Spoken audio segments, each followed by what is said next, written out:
What is up? Welcome to the channel. Now, a few years back, I did a breakdown of The Shining, directed by Stanley Kubrick, and I think it's one of the best videos I've ever done. It's kind of a masterpiece. You should check it out. But I quickly learned that there are a lot of film nerds that will defend Stanley Kubrick to the death whilst wishing for mine. And since I have vowed to never learn a lesson, today we are breaking down Psycho, directed by Alfred Hitchcock. And now I'm sure Hitchcock defenders will be calm and very even-keeled in their defense of Hitchcock, or the cock, as I believe he liked to be called. So let's go. And so it says here that Psycho is based on a book. What are you going to tell me next? That Die Hard was based on a book?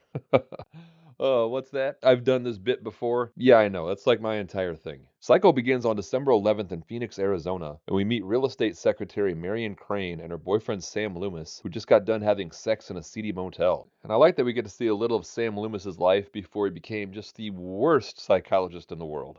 I met this 6-year-old child with this blank, pale, emotionless face, the blackest eyes, the deathless eyes. I spent 8 years trying to reach him, and then another 7 trying to keep him locked up because I realized that what was living behind that boy's eyes was purely and simply evil. Come down here on business trips. We steal lunch hours. I wish you wouldn't even come. Well, lucky for you, I was faking it. Hi-yo! And so now Hitchcock was always trying to push the envelope, and in 1960, this scene was a big deal because those were the hairiest nipples that were ever shown on film up to that point. And Marion desperately wants to get married, but Sam doesn't want to put her through that because he's so deep in debt. Plus, he's Sam Loomis. He can't be tied down to just one woman. Go and check all the rooms down there. Go on. Dr. Loomis. You stay with me and shut up. Man, if TV and movies have taught me anything, it's that Miss Chambers is very turned on by this new Take Charge Dr. Loomis. They'll probably show a scene where they have sex in a hospital bed while saxophone music plays, and they'll employ a softer light, and maybe most of it is viewed behind the curtain at the bedside. It'll be tastefully done, but they will sneak in some shots of Loomis's butt, you know, for the ladies. At work, a rich tycoon named Cassidy makes a deal to pay $40,000 cash for a house for his daughter. I'm buying this house for my baby's wedding present. $40,000 cash. And yeah, I don't really mind him bragging about paying cash for a large purchase. I was the exact same way when I went in to buy my PS2. The dude at Circuit City said he'd never seen so much cash. I don't even want it in the office over the weekend.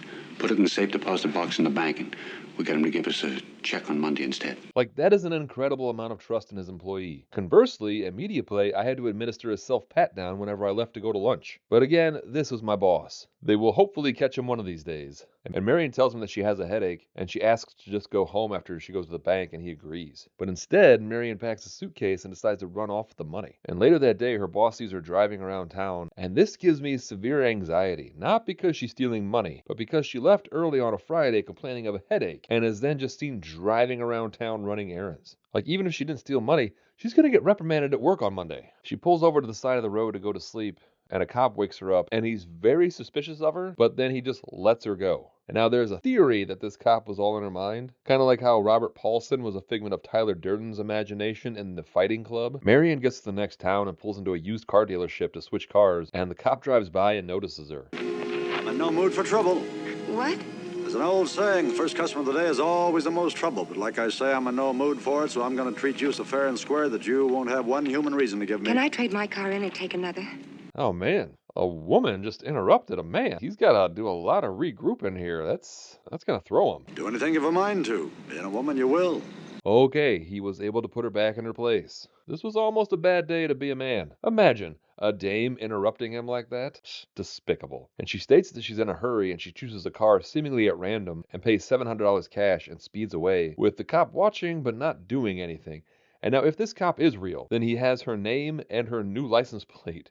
So this getaway is not going great. Marion pulls into the rundown Bates Motel, and the Bates Motel has trouble getting customers ever since they moved the highway. And it's run by Norman Bates, who lives with his mother in a house on the property. Would you have dinner with me? Oh my God, my stomach would drop if a motel manager asked me this question. Not because I thought they were a murderer. I would just hate the idea of making small talk. Marion clearly is not thinking straight, and she says yes. And while Norman is up at the house, we hear him arguing with his mother. Mother, please. And then what? After supper, music, whispers. Mother, she's just a stranger. She's hungry and it's raining out. Go on, go tell her she'll not be appeasing her ugly appetite with my food. My mom won't let us eat sandwiches in the house. We can just eat over the sink in my office. And then Norman says that he's not hungry and he just watches her eat. Okay, a little odd, but he seems harmless enough.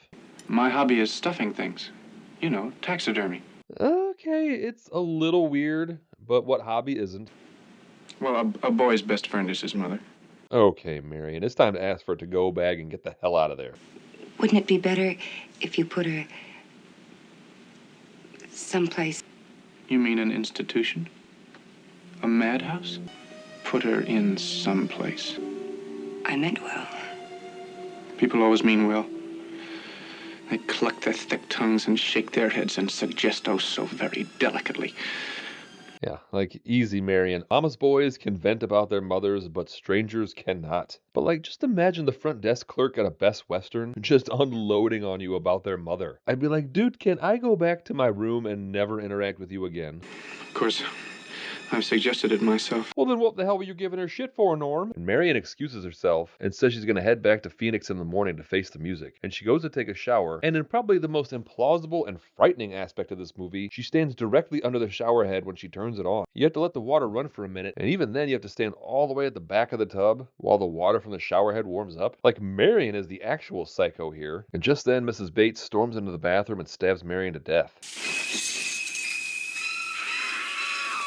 And it is graphic. Just blood and entrails and viscera flying everywhere. And Norman finds her body and immediately knows it was his mother, and he then starts cleaning up the crime scene. And he throws her body and all of her stuff, including the $40,000 that he doesn't know is there, in the trunk of her car and dumps the car in the swamp. By Monday morning, people start to realize that Marion is missing, and Marion's sister Lila goes to see Sam Loomis. And also visiting Sam's shop is Detective Arbogast, played by Martin Balsam. And I've said it before, and I'll say it again. Silence of the Hams is a send-up of Silence of the Lambs and Psycho, and despite having a 0% on Rotten Tomatoes, it is one of the funniest movies you will ever see. And Martin Balsam is in that movie playing Detective Martin Balsam. Like, as a kid, I had no idea that was his actual name. Like, just so phenomenal. You learn so many things every year about Silence of the Hams. Let's all talk about Marion, shall we? Where is she, Miss Crane? I don't know you. Why, no, you don't. Because if you did, I wouldn't be able to follow you. Did you come up here on just a hunch and nothing more? Not even a hunch, just hope.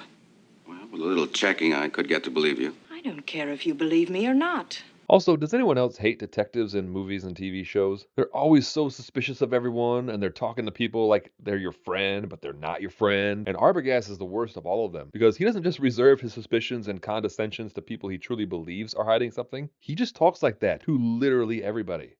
I think she's here, Miss Crane. She's here, in this town, somewhere. I think your instincts are a little off, bud. And through his investigation, Arbogast just kind of stumbles on the Bate Motel. Last 2 days, I've been to so many motels, my eyes are bleary with neon, but you know, this is the first place that looks like it's hiding from the world. Like, we know that Marion was murdered here and that Norman covered it up. We also know that the Bate Motel looks like it's hiding from the world because they moved the highway. Like, they have no customers. It's just a victim of economic progress. I've been trying to trace a girl that's been missing for about a week now from Phoenix. We have reason to believe that she came along this way, may have stopped in the area. Did she stop here? Well, no one stopped here for a couple of weeks. Do you mind looking at the picture before committing yourself? Commit myself? You sure talk like a policeman. Look at the picture, please. And like, Arbogast doesn't even have any reason to suspect yet that Marion was even there. So like, does Arbogast just talk to every person he meets as though they might be a criminal? So you say you have rooms for rent, yet you just told me you only have one room available right now. Just seems odd to say you had multiple. So where the is Marion Crane? What's that? It's the light, the sign. We had a couple last week said if the thing hadn't been on, they would have thought this was an old deserted... Well, you see, that's exactly my point. You said that nobody had been here for a couple of weeks, and there's a couple came by and didn't even know that you were open. Yeah. Oh, God, like my armpits are sweating. Like, we know that Norman's mother killed Marion, and Norman covered it up. The Bates are murderers, and, like, I still just want Arbogast to leave him alone. Like, it's this whole cat and mouse thing, which is why I could never watch episodes of Columbo. Oh, just one more thing, sir. I was thinking, in banks, they always have 2 cameras to cover any area. No offense. But I don't understand why you went to all this trouble to put in this system but you only put in one camera, leaving part of the room uncovered. One more thing. You knew the whole time, you slow rolling son of a bitch. And Arbogast sees Mrs. Bates in the window and wants to talk to her, but Norman refuses. You sure would save me a lot of legwork if you let me talk to her. Would I need a warrant for that, too? Sure. Yes, go get your warrant and leave this local businessman alone. So Arbogast calls Lila to tell her that Marion stayed at the Bates Motel, and he goes back to the house to talk to Mrs. Bates. When he gets to the top of the stairs, Mrs. Bates attacks, and we get this.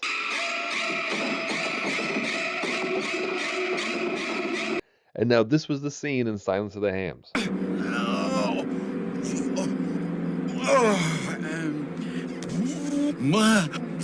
And I just thought it was the director being weird. I didn't know that the actual scene pretty much looked just like that. Sometimes Saturday night has a lonely sound. If Lila looks annoyed, it's only because this is like the 15th time Sam has said that. But he is steaming piss drunk, so it's okay. So they go to see Deputy Sheriff Al Chambers, and they tell Chambers that Arbogast is going to go back to the Bates Motel to talk with Norman Bates' mother. But Chambers tells him that Norman Bates' mother has been dead for 10 years. We learn that she died in a murder-suicide when she found out that the man she was seeing was married. And Sam and Lila go to the Bates Motel pretending to be a married couple, and Sam keeps Norman occupied while Lila goes to the house to look for Mrs. Bates. And the conversation between Sam and Norman gets pretty heated. You look frightened. Have I been saying something frightening? I don't know what you've been saying. I've been talking about your mother, about your motel. How are you going to do it? Do what? Buy a new one? In a new town where you won't have to hide your mother? Why don't you just get in your car and drive away from here, okay? Where will you get the money to do that, Bates? Or do you already have it, socked away? Shut up! It's so funny, because Sam thinks that Norman killed Marion for the money, but Norman has no idea what the hell Sam is talking about. Where's that girl you came here with? And the shame of not being able to defend himself against Norman Bates would eventually lead Sam Loomis to becoming a gun-wielding madman.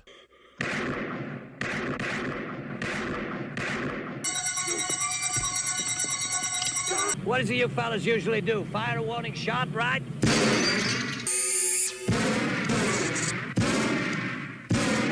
God damn you.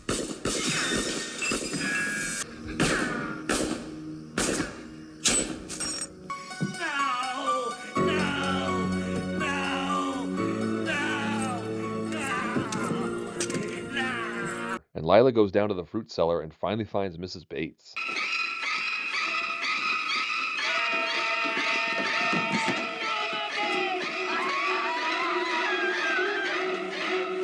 Oh man, forget being a murderer. When people know that he's been walking around his house dressed as his mother, they're gonna think he's weird as hell. Did he kill my sister? Yes. And no. But my sister is... Oh, yes. I'm sorry about the whole yes and no thing. I was trying to be cute. Your sister's very much dead. We also learned that Norman was the one who killed his mother and her lover. If he felt a strong attraction to any other woman, the mother's side of him would go wild. Oh, Norman. You dork.